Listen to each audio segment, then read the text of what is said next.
because in my case, it was always hidden. I didn't want anybody to know, which I think that happens for a lot of people. It's the shame that you carry with it. And then I can remember so well when I decided that I was no longer going to be ashamed, and that I was going to start sticking up for and letting everybody know this is just a different brain structure and it has nothing to do with, being dumb or stupid or things like that.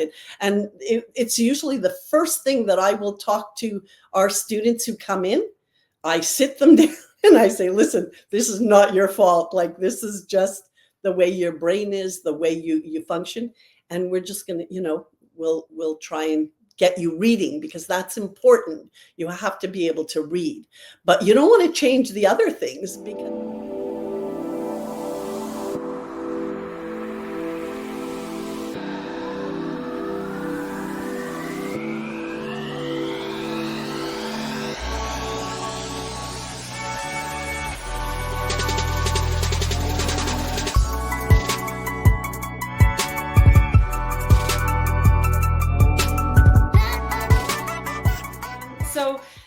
actually, I'll start for the same reason that our program started, and that really has to do with the fact that Ingrid is severely dyslexic, and sometimes struggles a little bit with her words, and that's okay, as we all do. But I certainly don't mind stepping in. We each have our strengths. Ingrid is dyslexic. I have ADHD. We keep each other in check and That's help right. each other out and support each other through our strengths and our weaknesses. So that's how that goes. So we started. Ingrid is a lifelong educator. She has worked in education for forever, for years and years, and years, many decades. And throughout her whole life has always been a champion of the underdog. My youngest sister is also severely dyslexic, and it was when that journey started, right? So when my youngest sister, who's 8 years younger than me, so I was already a teenager at that point, was being diagnosed, Ingrid, the pieces sort of started to come together. And, of course, Ingrid, as often happens, recognized a lot of the same struggles that she had growing up, but without the same resources, because, that's right. 50 years ago, there was not the same kind of understanding and resources. So she decided, at that point, she decided to open up a reading center that focused specifically on teaching dyslexic kids how to read and the best way to go about that. But the question was always there about why. Why is it that some kids can pick up the skill and other kids, no matter what we seem to do with them, it's always an uphill battle. It's always a struggle. We know it's not an intelligence issue. That was observable firsthand. We also know that through research, but at the time it was definitely observable. A lot of these children were, in fact, probably above average intelligence. So we knew it wasn't that. So that question of why was always there. And I think that threw Ingrid into just research, got certified in every possible method and program out there that could possibly make some kind of a difference. Mm-hmm. And I, of course, worked alongside her at that time. It was my second job. My first job was in graphic design during the day. But in the evenings, that's where I was working with the kids, and I got certified in a lot of the same programs. And what we started to notice was that doing certain things in different combinations would unlock a lot of these students who seemed to be stuck. And that was really the start of it. Yeah. I love the fact that you mentioned it's not based on intelligence. That's something that I've heard, from my own experience, time and time again, that you're deemed as unintelligent or stupid, or all these different terminologies that people use, and I think the confidence level on that, it stays with you, doesn't it? All the time. Absolutely. And I think, those years within the schooling, they fly by, really, to be perfectly honest. We always sort of look back on our school days and we think to ourselves, actually, in the grand scheme of things, it's quite, still quite a small amount of time within, your lifespan, but they are the most impactful, because a lot of the stuff that inherently has been said to you, or the way that you've been treated, will then just stem and go, throughout your kind of, the rest of your life, work life. I'm 48 and I still talk about my school as if it was a couple of weeks ago. Have you seen that in that kind of trauma side of it? If I use technology trauma, that experience, that it just is inherently stays with you. It stays with you all the time. And Erika will know, because there's for me, my trigger really was when somebody said, "What is your education background?" I could feel the blood just rush up. Yeah, because you feel less than, because Yes. Of course, in Ingrid's case in particular, on top of being dyslexic, she was a first generation Canadian who came from, immigrant parents, didn't grow up in the most financially secure area. Correct. And so there definitely weren't resources there. No. So what did Ingrid do? Ingrid from day one was an entrepreneur. She started businesses and she worked and she created work for herself and everybody around me. If you want work, you come find Ingrid. She will find you work.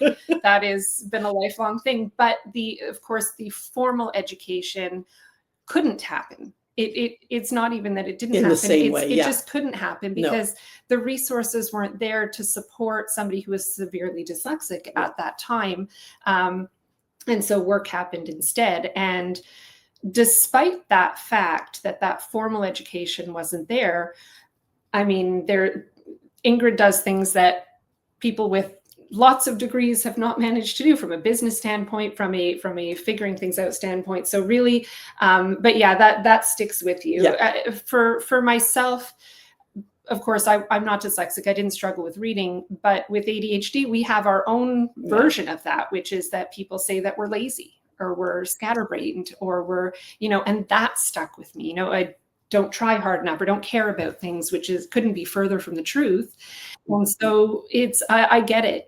People label you and it's not who you really are, but you start to wonder if maybe they know you better than you do. And maybe there's, they're onto something, and it's hard.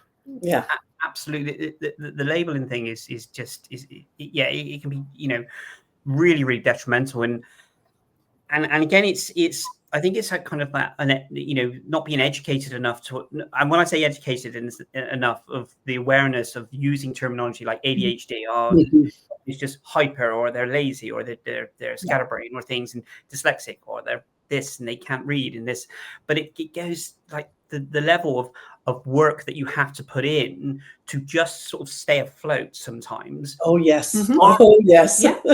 The amount of this. And you touched on the thing of intelligence and educational side of it in CVs. I got kind of goosebumps when you're saying this, because it's such an emotive thing for me, because I left school with no qualifications because I wasn't allowed to sit any exams. Yet at 48 years of age now, if I wanted to work for an organization, they would ask for my CV, and they would ask what my qualifications were in maths, science, humanities, all of these different things, and whether I'm got a degree or all of these different things.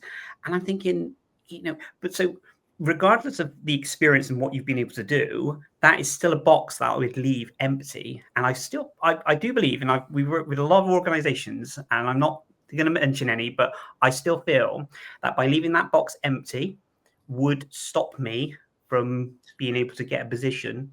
And that's just my thought patterns, but I don't know what you would think. I definitely think so. And one thing that I can say, what we've observed now, Ingrid has spent her life creating her own work, so that's not been a problem. I don't think she's ever had to submit a CV in her life. I have. Okay, maybe early on.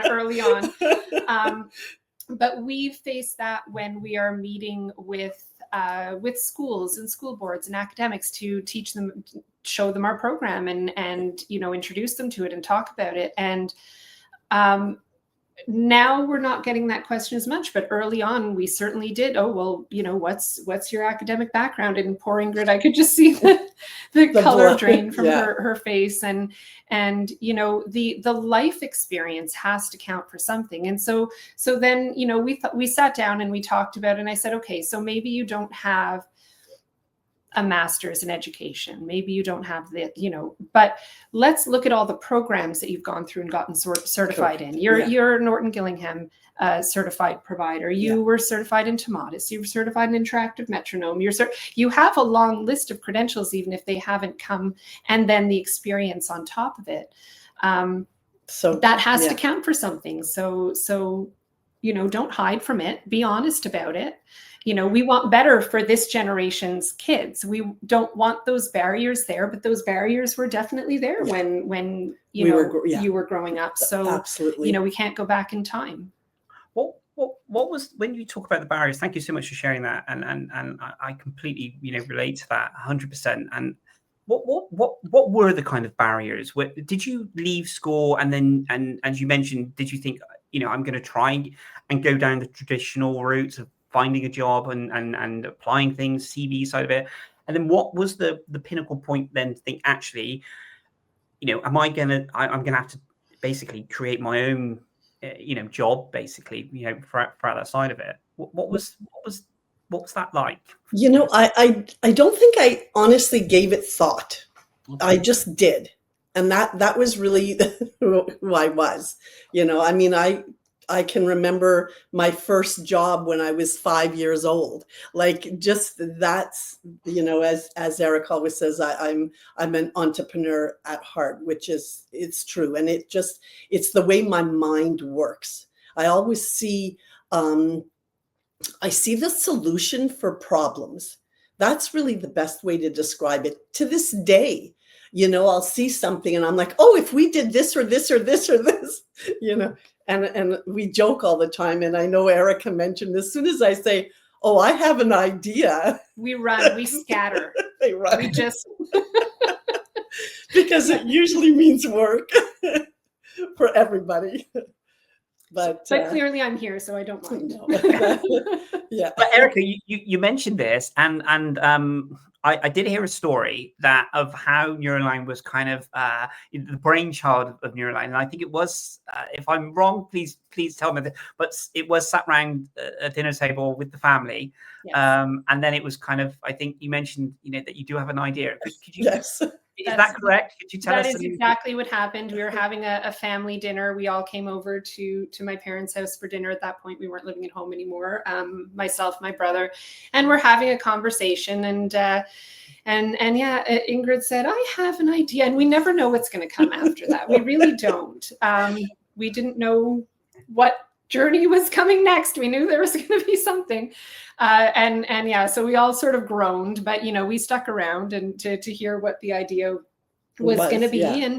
And that's where Ingrid said, look, we're in this center and we're doing all of these programs separately. The problem with that is that our goal is always to get kids back to being kids as quick as possible, back to in classroom with their peers, not being pulled out for individual resources, not being, segregated in some kind of way, even with assistive technology, which is so important. It has a place. So I don't want that to be interpreted as I'm knocking it in any way. However, it does still single the child out, because, if you have a scribe sitting next to you writing your answers on your exam, kids are going to notice.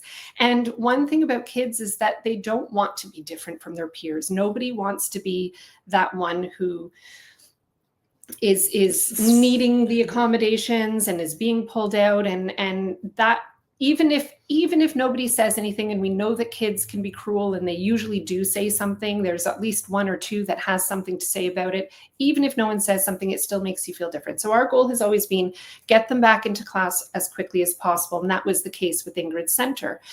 And we noticed that when we did these things in combination, they would start being able to participate in class in a more typical way.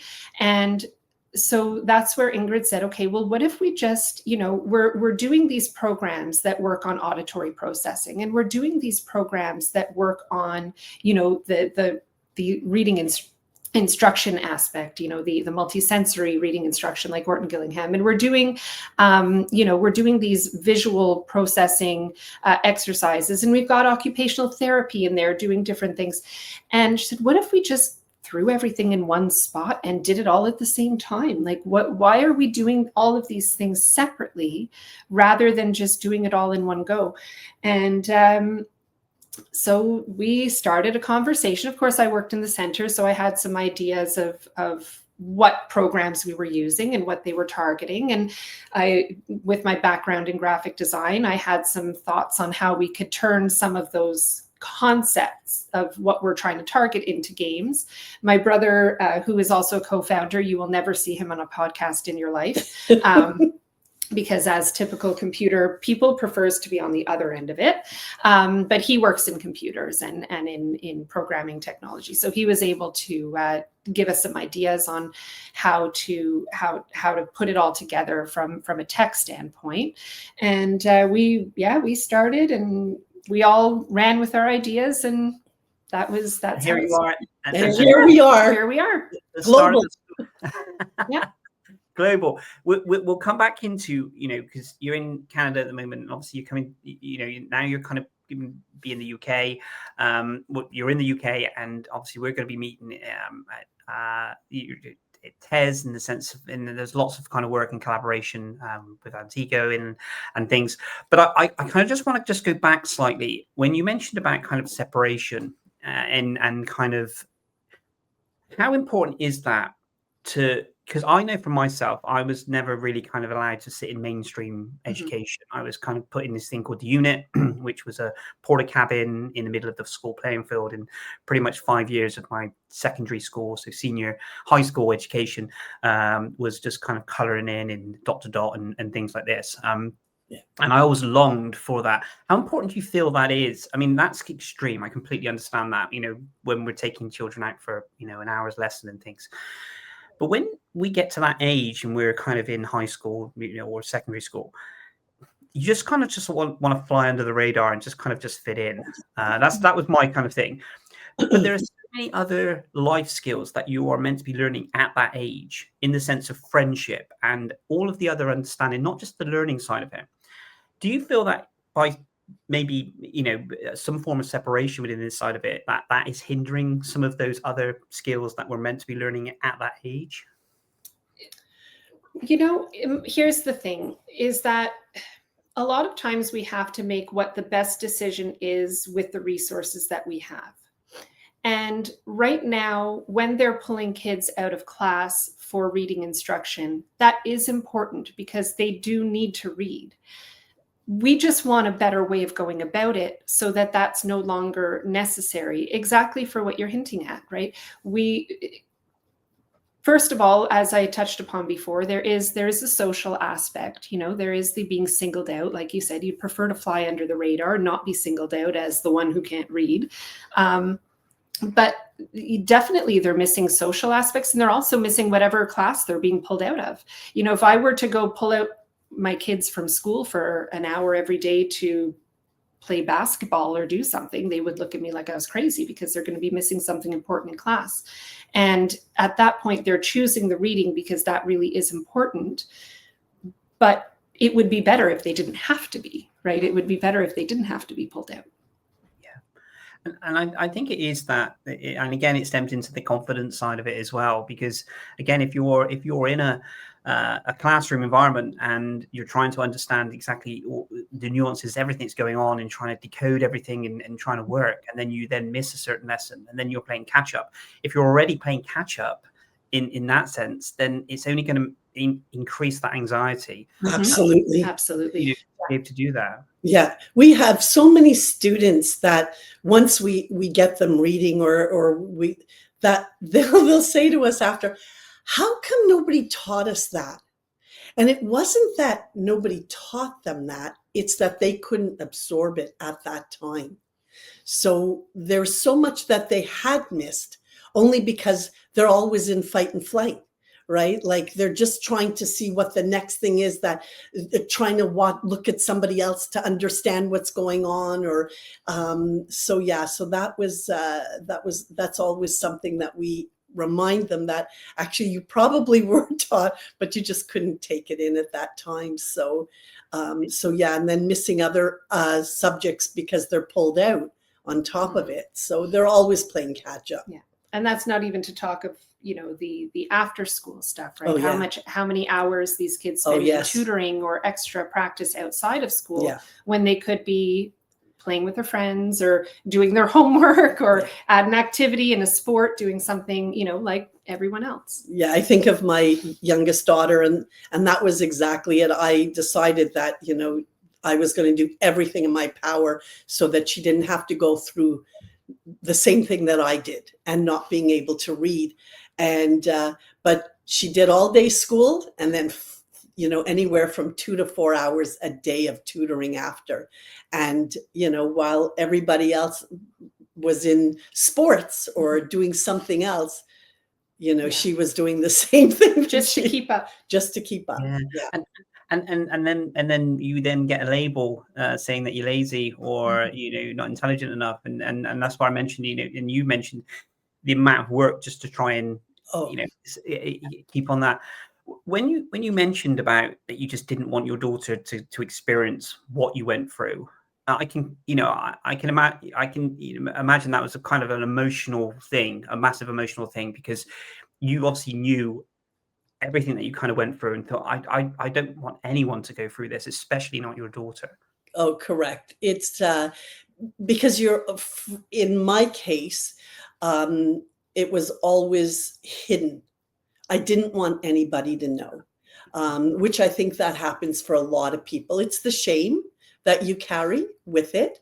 And then I can remember so well when I decided that I was no longer going to be ashamed and that I was going to start sticking up for and letting everybody know this is just a different brain structure and it has nothing to do with, being dumb or stupid or things like that.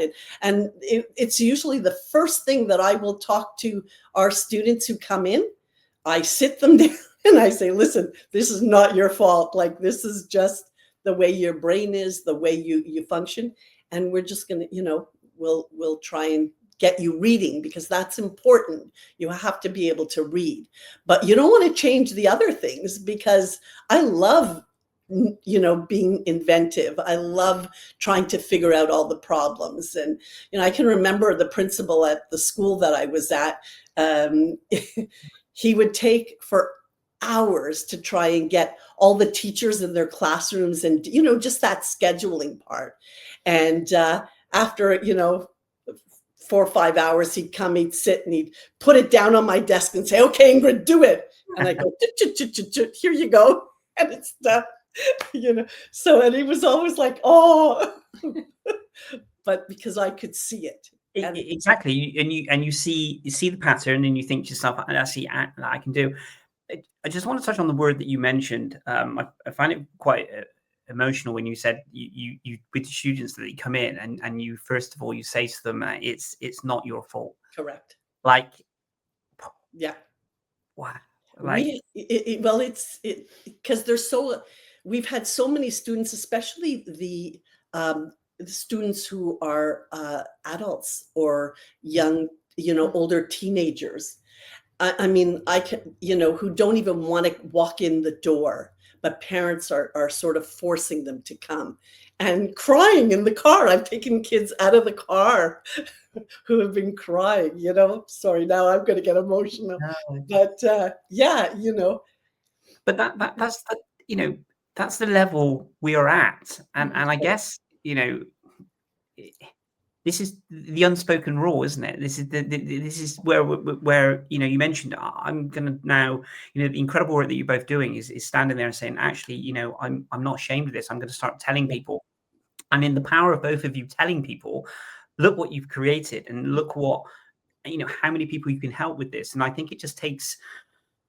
I use the word brave, and I do stick by that, to be honest, because it impacts so many parts of your life to be able to put your head above the parapet and say, actually, no matter what you may think of me, I'm going to do this because I want to give and I want to help. And I think that's really noble that you've done that within that side of it. Were for both of you, were there struggles like for your own self of thinking, actually, I'm going to start telling people more about this, and then you get to a stage, because I did that, I got to a stage where I was kind of hiding, and then I went all in. But what was that like for both of you? Yeah, I think I pushed you a little bit on that front. Probably did. Yes. I think, I recognize that you were hiding it. And I think at one point I even said to you, you can't tell these kids that there's nothing wrong with it if you're not willing to admit yourself, and I get it's scary, but, start saying it, yeah, I'm dyslexic. Yeah. I really struggle with this. This is really hard for me. And that's okay. In Ingrid's tutoring center, we had a big saying up on the wall that said, reading is an important life skill, but it's not a measure of intelligence. And I said, you have to start believing that for yourself, not just for your students, because I knew that she believed it for all of those students, but she didn't yet believe it for herself. Yeah, and I gave her a little bit of a push. What for? She gave me the what for. Yeah, we are internally grateful for doing that. Neuralign leverages years of fieldwork and neuroscience research to unlock your child's reading success in a fun way. The Neuralign is a 40-hour program and includes cognitive therapy, reading exercises, and speed reading. What makes Neuralign computer game-based program unique is that the games train the auditory system, the visual system, and the motor system together, because that's what the brain needs for skilled and automatic reading. During the cognitive therapy part, we address the auditory processing speed in the form of acoustically modified sound to rewire the brain so that students can accurately hear the difference between the sounds within words. We work on visual processing skills and ocular motor skills development with translucent and opaque moving graphics. Neuralign also addresses the eye-hand coordination and motor skills. Our approach is multisensory because fluent reading requires multiple systems to work together with split-second timing. Reading exercises bond what has been corrected from the cognitive therapy program and reinforce timing, spelling, fluency, and comprehension skills. During the program, we give rewards to motivate students to persist on their way to success. We know it works because 99% of students improve reading by at least 2 grade levels in 40 hours. It helps your mind to put the words and the sounds together, and somehow then it makes sense to you and it becomes easy, it becomes part of you. Every child has the potential to learn. It is up to us to give children the tools they need in order to move forward in their lives.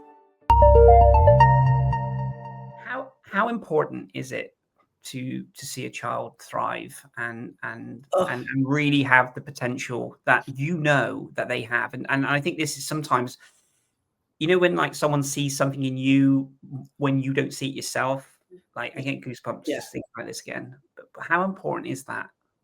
Oh, it's so important. I mean, the stories we could tell you, it was, they've been incredible. And just seeing, I can remember one child who came in and I love the little troublemakers. I just love them. And he was trying to be so pesty and we just continued. And when he finished our program or finished with us and the program, and he was reading beautifully. And I said to him, like, how do you feel now? And, how did you feel when you came and how do you feel now? And he said, do you have a ladder? And I said, I don't, but we could pretend there's one. And he said, when I first came, I was under the ladder. And I'm like, oh, okay. And where are you now? He said, on top of the ladder. So it was like, oh, that's it, right? Those are the stories that keep us going. For myself, I see it firsthand with my youngest. My youngest daughter is dyslexic, and she came around at a very good time because we had just finished developing the junior program when we really noticed that there was a problem. And of course, she's clever as a fox, like she's way too smart for her own good. And so her teachers kept saying, "Oh, don't worry, she's so smart, she'll be fine." And I knew all the signs were there, and it's genetic. My husband is also dyslexic, so she's got it coming from both ends. And so I knew there was, that we needed to do something about it. And so she was the first ever student who did our junior program.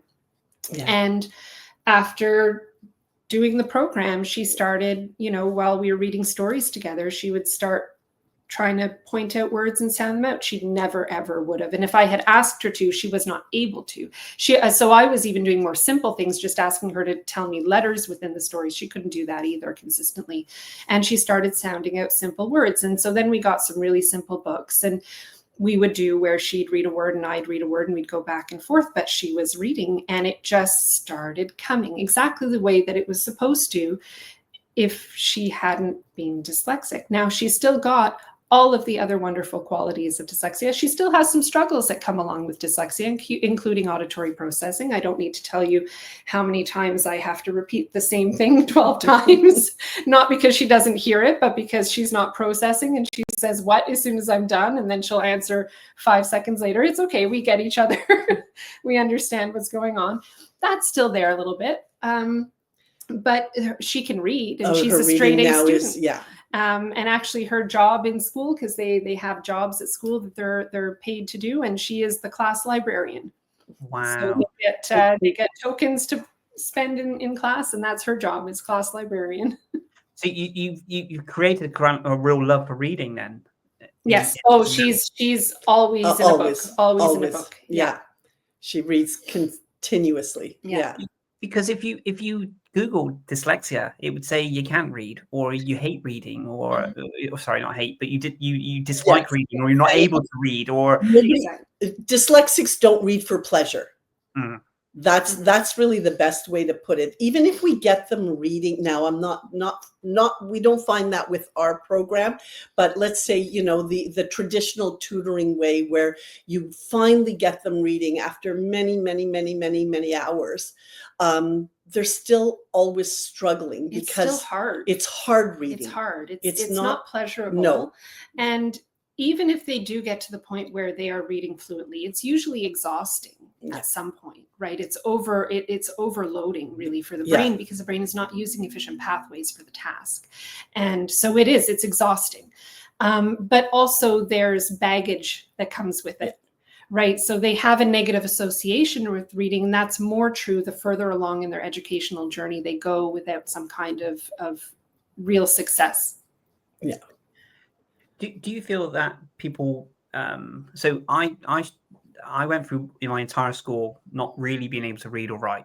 And then at the age of 17, I think, 17, I left school really kind of struggling. And people saying, how did I kind of learn to read? And to be honest, I can't pinpoint an exact time when I was able to kind of, or a special program, or all of these different things within this side of it. But I know that I work 10 times harder trying to decode things, and sometimes I can't read certain things, and sometimes I can. But I love the relationship of thinking of purchasing a book, and like my wife, she is an avid reader, and she'll just read a book, and sometimes she can do it in a day or two, and I would love to be in that situation, within this side of it. Oh yeah. But it's difficult. And I know, Darren, it was the same. I didn't learn to read through school, and finally, like I said, at the age of 21, when I was actually pregnant with my first child, and I just had one of those moments that I needed to learn how to read, because I had to read to my child. As as a mother, they have to be able to read to their child, right? So I got all the Dr. Seuss books and just started. And my husband, actually, bless him, he really is the one who was my rock. And so we sat and we read, and at that time I worked for quite a good company, and I was office manager, and they thought I was a great worker because I brought all my work home. So every night I had a handful of stuff, and I got home and my husband sat there and read it with me, and I did all the answers and closed. So it was we make do with make do. It's the behind the scenes, isn't it, of what you're doing. My love of books, I guess. I remember vividly, when I was a child, my mum would sit at the end of the bed, and she would read The Lion, the Witch, and the Wardrobe. This was before it became a movie franchise. Yeah. So I would picture, what a lion looked like and all the other bits and pieces. And I know what a lion looked like, sorry, but the kind of the characters and everything. And I always remember she would read, I don't know, a chapter or whatever it was, a few pages. And then she would read the book. And then at the end of that book, she would then pick a different book.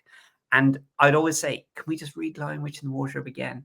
And she said, no, we're going to read a different book. So I always remember, I cannot tell you what other books my mum would read to me, but I always remember that. So once she read that book, we would then go back to The Lion, the Witch, and the Wardrobe. Then she would read another book. Then we go back to The Lion, the Witch, and the Wardrobe. And I was always fascinated. And I always remember as a child, really, some nights sort of grabbing the book and opening it and thinking, why? Because I didn't know about dyslexia back then, and I was thinking, why can't I do this? Yeah. Why can't I do this?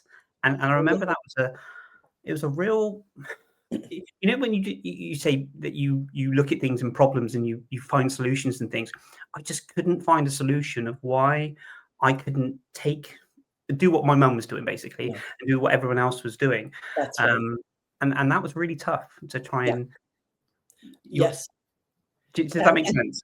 Yeah. Oh, absolutely. Yeah, absolutely. And, I do want to say for anyone out there who's listening, I always say read to your kids, and not for the same reason that a lot of other people, if you read to your kids, they'll be avid readers, because that's not true of a dyslexic person. It's always great to expand their vocabulary and their imagination, all of that.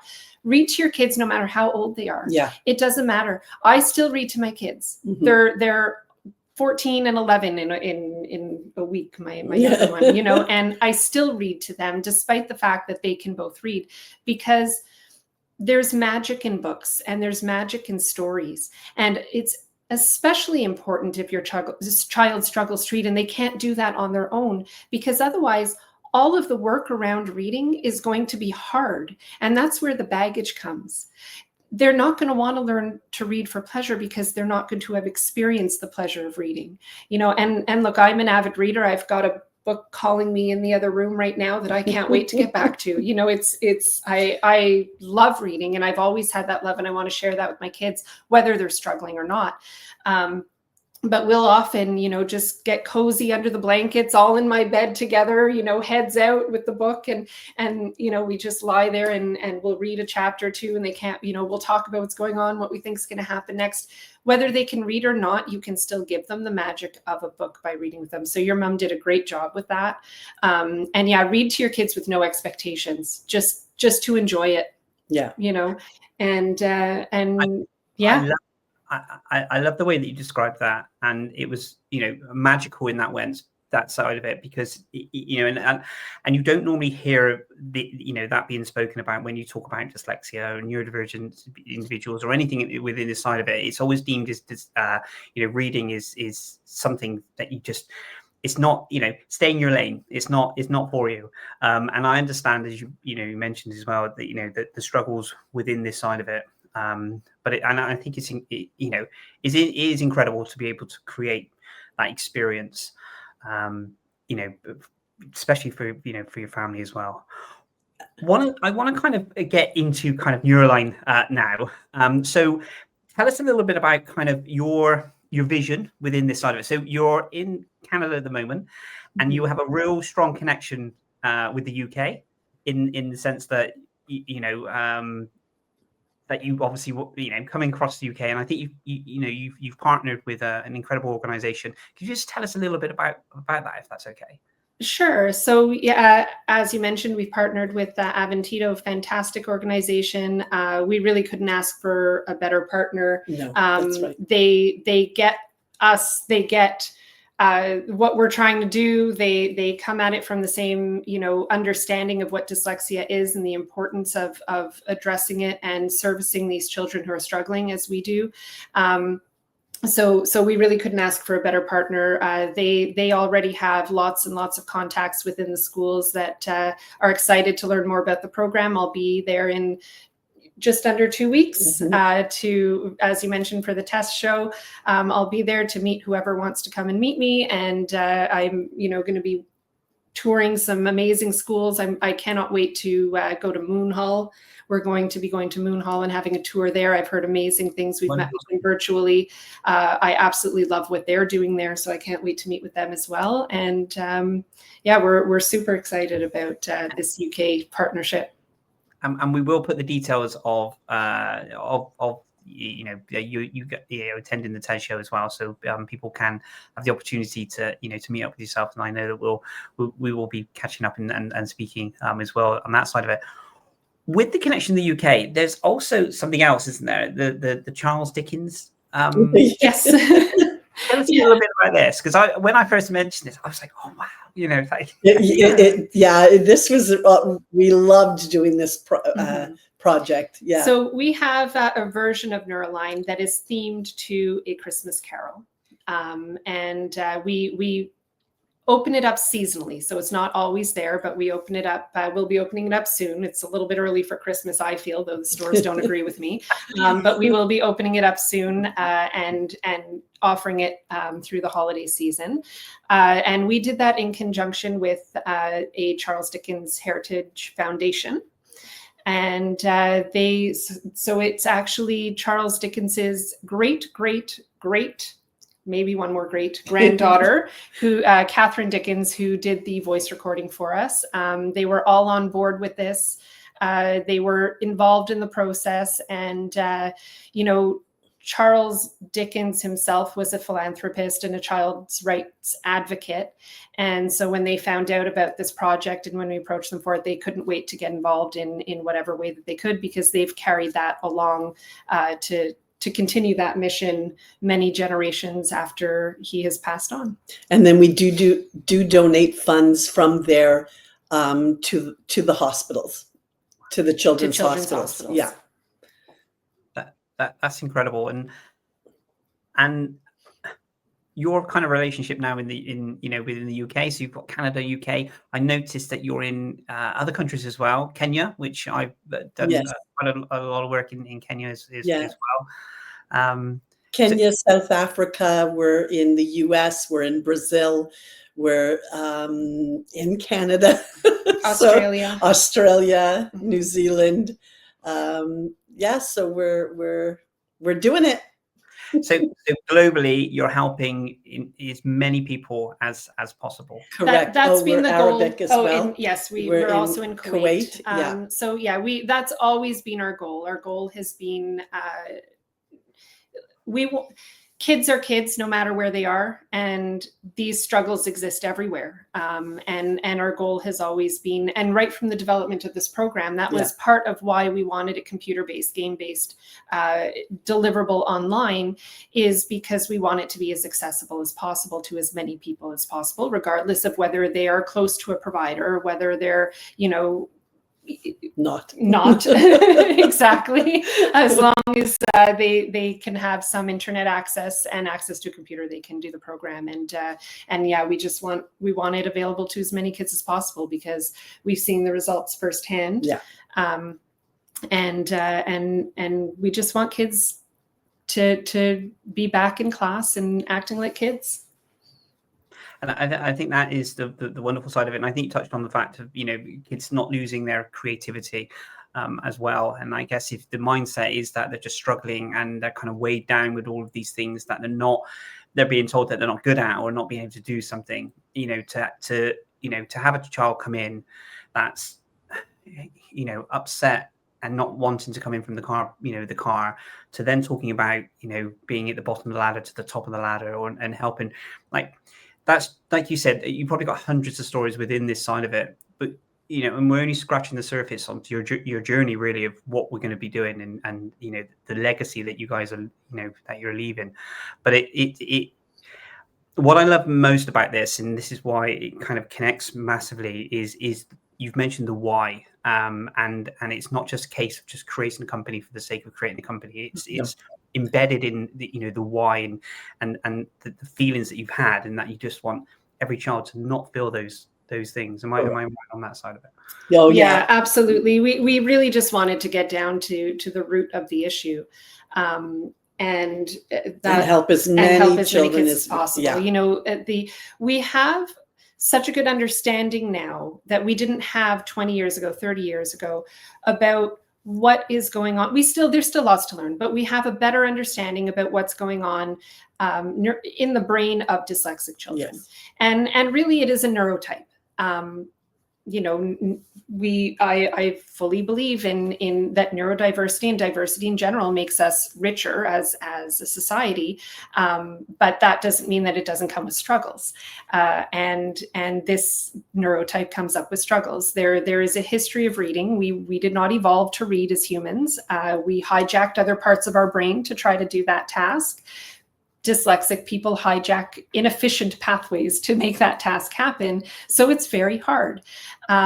So we know what's going on in the brain of a dyslexic person when they're trying to read and what's not going on in the brain of a dyslexic person when they're trying to read.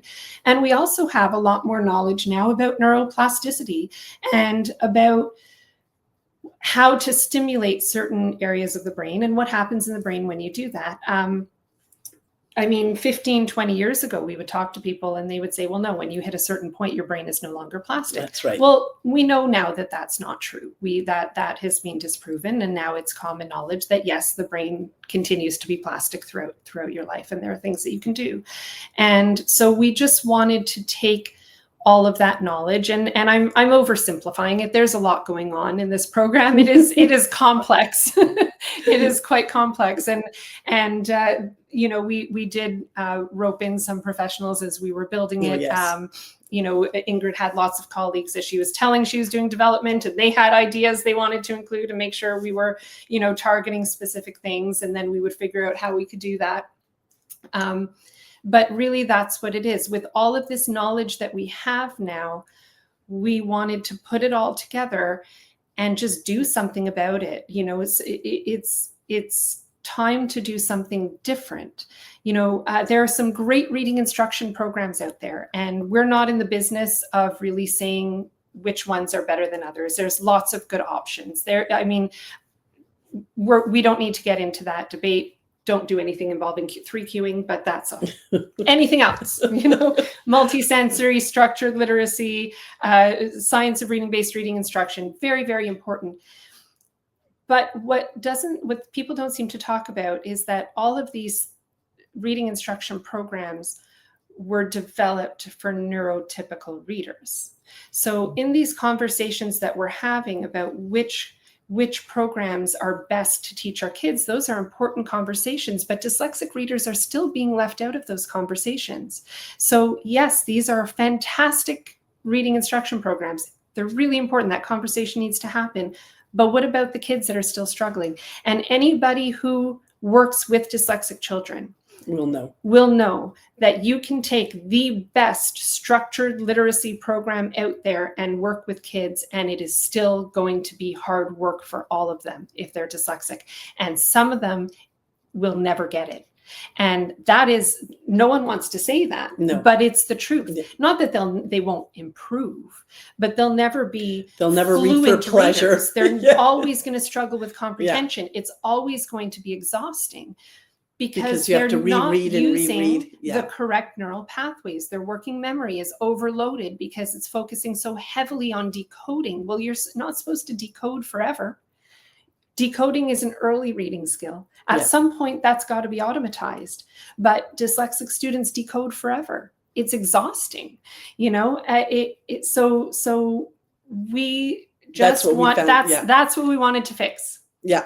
That's what we wanted to fix, and that's what we did. It's working. Well, Ingrid and Erika, you are inspirational. And whether you take self-praise, I think you should. You have created something along with your brother and the incredible people that are around, a real family business. And it's inspiring to watch. And I can't wait to see the incredible work that you'll do within the UK. The UK is an incredible place, to be able to help, and the children that you'll be able to help within this side of it. I will put all the links to everything so people, you can kind of connect with you guys, and obviously connect with Neuralign and find everything else. We will be putting this in the comment section within this side of it. But I just want to take this opportunity to thank you both for your time today. There's been some really lovely comments on the comment section. People saying that they wish they had teachers like yourself. Nice. two of the most incredible ladies I've ever had the pleasure of meeting. It says LinkedIn user, but genuinely there's, I think maybe that might be my husband who wrote that. No. But rest assured, some really, really lovely comments within this side of it, and keep the comments coming underneath. And if there's any questions, then we will kind of have a look to be able to kind of be able to do those. But thank you so much for both of you for coming on to the Neurodiversity Stories. I hope you've enjoyed it. We have, Darren. Thank you for hosting us. Oh, it's been an absolute pleasure, and we will speak to you again very soon, and maybe later on have you back on the stories to hear about how maybe a different country you're going to, or the incredible work that you're doing with. Yes, we'd love to. Wonderful. Thank you so much, and we will see you soon. Thank you. Thank you.